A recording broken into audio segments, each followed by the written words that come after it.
Hello dear student, स्वागत है आप सभी का Subhash study centre YouTube channel पर। और यदि आप कक्षा 10 के छात्र हैं तो आज का यह वीडियो आपके लिए मोस्ट इम्पोर्टेंट रहने वाला है, क्योंकि इस वीडियो में मैं आपको बताऊंगा सूरदास के पद और सूरदास का जो अगला पद है आपकी बोर्ड परीक्षा 2021 से संबंधित, और इस पद्यांश का या पद्य का आप संदर्भ कैसे लिखेंगे, बोर्ड परीक्षा में संदर्भ लिखने का तरीका क्या है, सब कुछ मैं आपको बताने वाला हूं सबसे आसान तरीके से। तो सबसे पहले आइए मैं आपको बता दूं कि आज मैं किस पद का या पद्यांश का आपको संदर्भ लिखने का तरीका और व्याख्या बताऊंगा।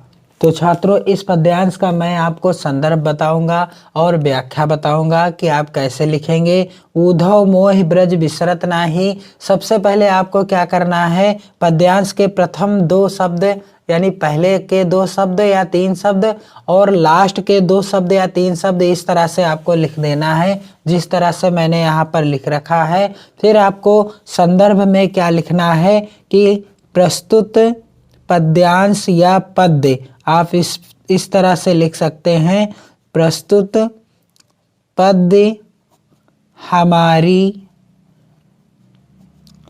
पाठ्य पुस्तक, हमारी पाठ्य पुस्तक हिंदी। इसे आपको ब्लैक पेन से लिखना है, हिंदी जिसको मैंने अंडरलाइन किया हुआ है इसे आपको ब्लैक यानी काले पेन से लिखना है। हिंदी के काव्यखंड, किस खंड में, काव्यखंड में। यदि आप किसी गद्यांश का संदर्भ लिख रहे हैं तब आपको यहाँ पर काव्य खंड के स्थान पर आपको लिखना रहता है गद्य खंड में, और जब आप किसी संस्कृत खंड का संदर्भ लिख रहे हैं तब आपको यहाँ पर संस्कृत खंड लिखना होता है। इसे आप ब्लैक पेन से लिखेंगे। फिर आपको क्या लिखना है, में संकलित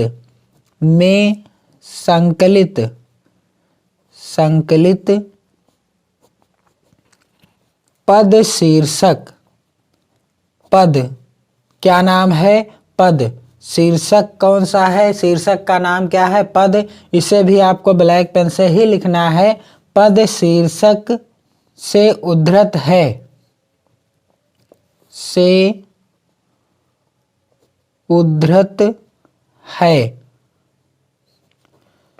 जिसके रचयिता कौन हैं, सूरदास जी हैं। जिसके रचयिता कौन हैं, सूरदास जी हैं। जिसके रचयिता सूरदास जी हैं। इस तरह से आप लिख दीजिएगा, सूरदास जी हैं। सूरदास रचयिता का नाम भी आपको कैसे लिखना है, ब्लैक पेन से लिखना है, जी हैं। तो इस तरह से आप आसान तरीके से संदर्भ लिख सकते हैं। प्रस्तुत पद्य हमारी पाठ्य पुस्तक हिंदी के काव्य खंड में संकलित पद शीर्षक से उद्धृत है, जिसके रचयिता सूरदास जी हैं। और जितना मैंने आपको अंडरलाइन करके बताया है इसे आप ब्लैक यानी काले पेन से लिखेंगे। उधव मोहि ब्रज बिसरत नाही। श्री कृष्ण उद्धव जी से कहते हैं कि हे उद्धव जी, मुझसे ब्रज भुलाया नहीं जाता। मैं जब भी चाहता हूं कि मैं ब्रजवासियों को, ब्रज को भूल जाऊं तो मुझसे यह हो नहीं पाता, क्योंकि वृंदावन गोकुल वन उपवन सघन कुंज की छाही। वृंदावन के वह वन उपवन, वहां के वनों की छाया को मैं भूल नहीं पा रहा हूँ। प्रात समय माता जसुमत और नंद देख सुख पावत। प्रातः काल यानी सुबह के समय माता यशोदा और नंद बाबा मुझे देख करके सुख को प्राप्त करते थे, यानी बहुत ही प्रसन्न हुआ करते थे। माखन रोटी दह्यो सजायो अतिहित साथ खवावत। माखन रोटी और दही को सजा करके माता यशोदा हमें बड़े प्यार से खिलाया करती थी। गोपी ग्वाल बाल संग खेलत सब दिन हसत सिरात। दिन भर मैं गोपी ग्वाल बाल के साथ खेलता रहता था और सब दिन हम लोग प्रसन्न रहते थे। सूरदास धन धन ब्रजवासी जिनसो हित जदुतात। सूरदास जी कहते हैं कि वह लोग धन्य हैं, ब्रजवासी वह लोग सभी धन्य हैं, वह बड़े भाग्यशाली हैं जिनका हित चाहने वाले या जिनके बारे में सोचने वाले कृपा निधान भगवान श्री कृष्ण जी हैं। इस तरह से आप इस पद्यांश की आसान तरीके से व्याख्या कर सकते हैं।